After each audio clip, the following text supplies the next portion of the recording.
Donc, on va continuer immédiatement avec Odile. Donc, pour faire une brève présentation, Odile Galland s'amuse et roule les mots en boulettes pour qu'ils retombent en flocons d'histoire, de contes et de slam. Entre mensonges, réalité, tradition et fiction, elle voyage sur les mots de son île méditerranéenne d'origine aux rives du Saint-Laurent. On l'accueille sans plus attendre sur scène pour la lecture d'un conte. Ça se lit pas.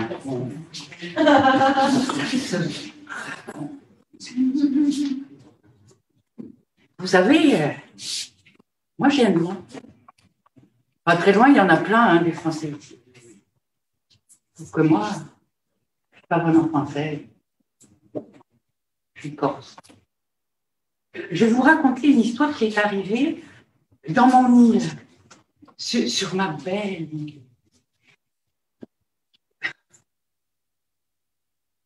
Dans le nord de l'île, il y a une ville qui s'appelle Bastia. À Bastia, il y a un grand marché.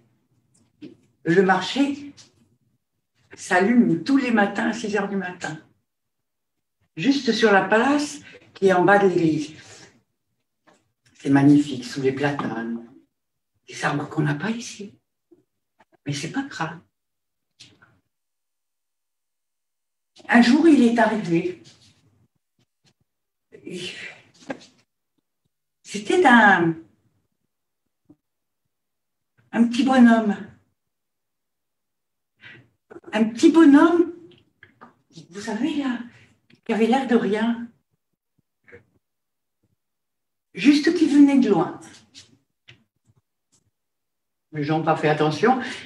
Il est allé habiter juste contre l'église, dans un vieil immeuble, juste au dernier étage.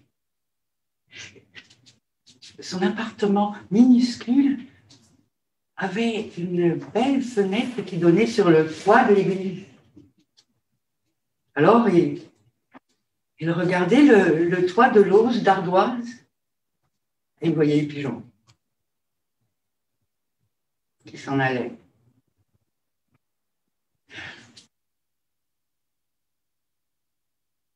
Tous les jours, sans faute, il descendait l'escalier de pierre, un vieil escalier, comme on n'en trouve même plus, une petite bonhomme qui n'avait l'air de rien, mais qui venait de loin, aller sur le marché. Et là, il faisait le tour. Il y avait une boulangère, une vendeuse de fromage corse, une maraîchère.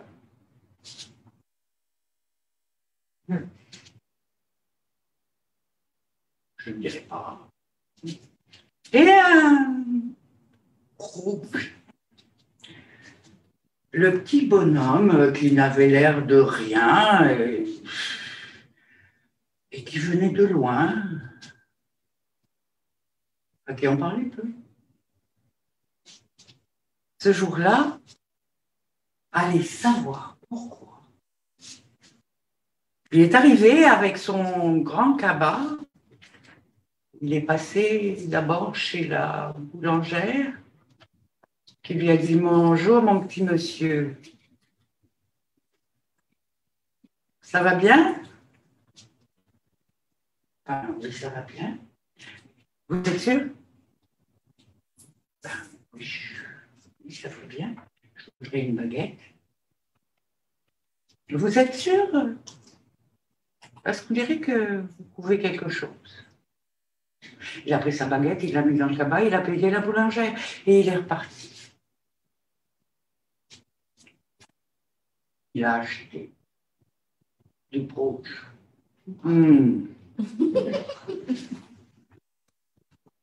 Puis il est allé voir la jolie... On a beau être un petit bonhomme qui a l'air de rien, on sait voir la beauté.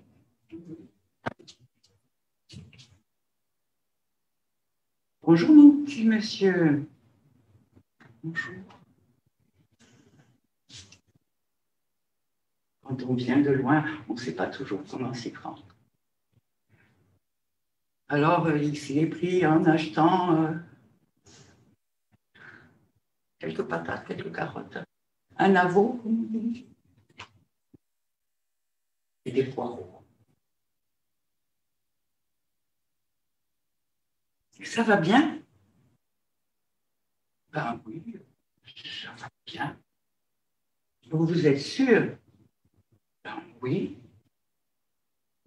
Il a payé et au moment-là, elle lui a dit, on dirait que vous trouvez quelque chose.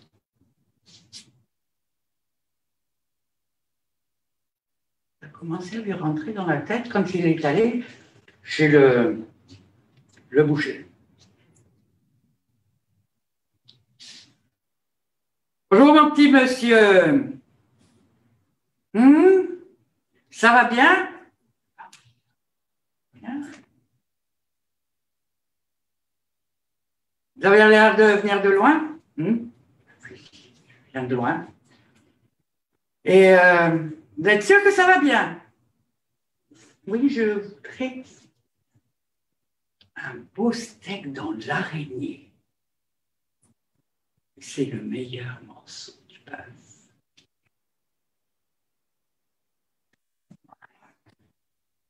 Le boucher lui a coupé son morceau. Je lui ai attendu en lui disant, vous êtes sûr que ça va bien? Parce qu'on dirait que vous couvez quelque chose. Il a mis sa viande dans son cabas et il a monté tous ces étages du vieil escalier de pierre jusqu'en haut, en haut. Il est arrivé, il a rangé ses affaires et il a réfléchi. Parce que quand on vient de loin, on veut comprendre.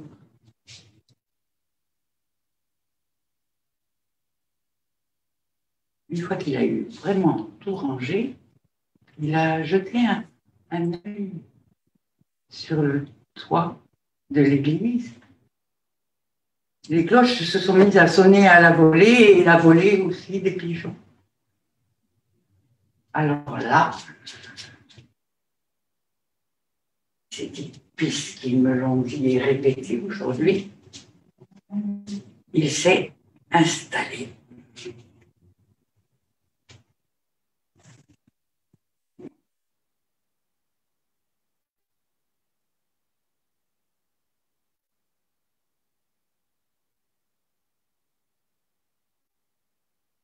Et il a coupé.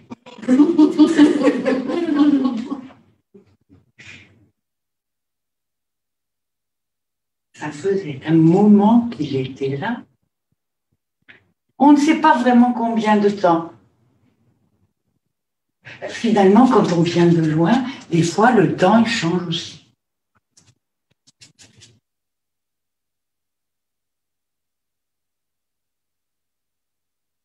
Le petit monsieur qui n'avait l'air de rien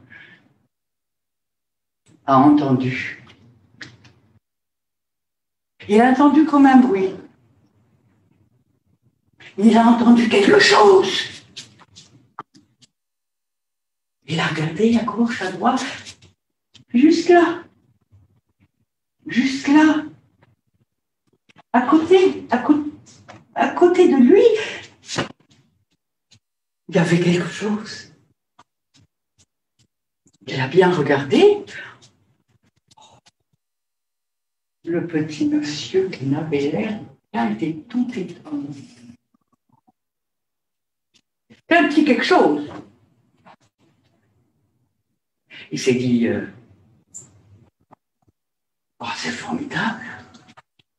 Je vais m'en occuper. Et c'est ce qu'il a fait. Il s'est mis à s'occuper de quelque chose. Il l'a câliné, il l'a nourri. Il lui a même raconté des histoires qui venaient de loin. Oh, c'était merveilleux. Et se sentant aimé, quelque chose a grandi, grandi, grandi. Et monsieur,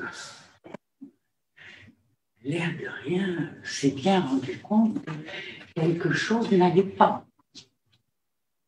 Il l'a regardé et il a compris. Alors, il a ouvert grand sa fenêtre qui donnait sur le toit de l'église. Il a fait un signe au pigeon. Il a fait un signe à quelque chose. Et quelque chose est parti par la fenêtre, par-dessus le toit de l'église. Loin, loin, loin, aussi loin que là d'où venait le petit monsieur qui n'avait l'air de rien.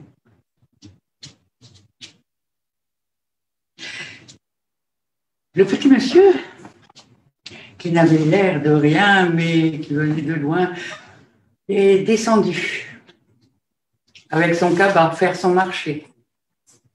Et il a vu la boulangère, la maraîchère, le fromager et le gros boucher. Ils lui ont dit presque d'une seule voix: « Alors, mon petit monsieur, ça va bien ?» Lui, il les a regardés avec un grand sourire et puis il a dit: « Oui, ça va bien. J'ai fait un rêve et c'était quelque chose. »